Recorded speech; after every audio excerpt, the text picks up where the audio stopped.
Sydney keeps sending a number around as well, so they've got equal numbers. Ben Brown is back, and he takes it on the chest like he was a leading forward, but Brad Scott looked like he was on call waiting there. Couldn't get his message across. Right now, 2.5 minutes is a long time to run down on the clock, but they didn't even get one short pass in.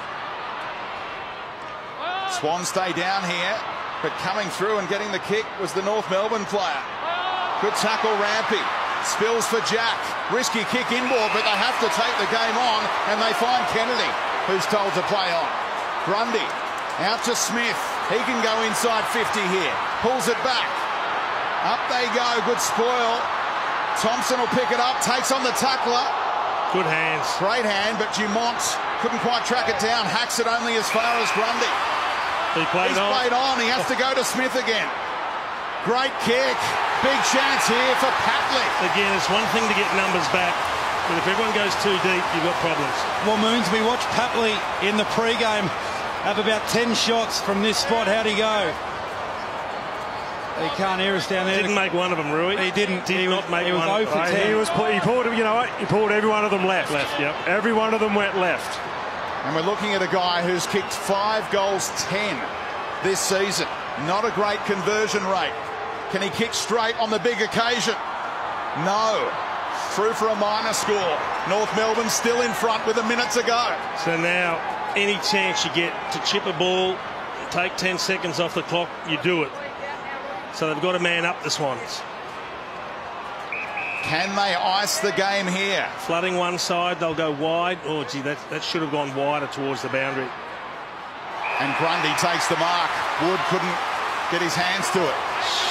That is a really poor result for North Melbourne. One more inside 50. Off hands, Anderson set upon. Ball spilling out, still there to be won. And a couple of North Melbourne players die with it. So Grundy taking that mark was extraordinary for Sydney, but they had Ben Brown, they had Goldstein, they had Mason Wood there. But the kick didn't go close enough to the boundary line. Cunnington tumbles it out. Rampy, little fumble. Gets away from Dumont though. Dane Rampy can't bend it back. Well, Trent Dumont would be feeling very relieved because he's a left footer. He fended off the tackle and he had a chance to kick the winner. That would have hurt. Every player has now gone to one side of the ground. Can a speedster try and get off the chain and come out this way? It's what they did this side of the ground moments ago, and they got the kick wrong. This has to go close to the boundary line. Sydney need to roll the dice, so when it goes to the contest, one or two of them have got to get forward, try and get uncontested. Up go the Swans again. And another stoppage. They'll need a kick inside 50. Oh, it was a quick whistle from the umpire, preserving as much time as possible as he can for the Swans. What a dramatic conclusion. Who will have the final say here? Goldstein slaps it down inboard. Higgins goes to the deck. Didn't drag it in, so it's another stoppage.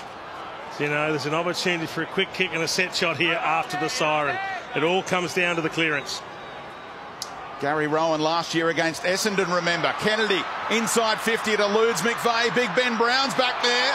They're not going to get a free kick at this stage, nor should it be. It's a boundary throw in. 7 seconds. Is that enough time for Sydney Swans? Yep. We've seen a famous one from this pocket. Nick Davis. Nick Davis. Someone's boot's gone off. It's been given to the umpire. He threw it over the boundary line. I'm assuming it was a boot, perhaps. Final stoppage of the game. Goldstein tries to bring it down. Sinclair. No whistle. Siren sounds. What a win for North Melbourne.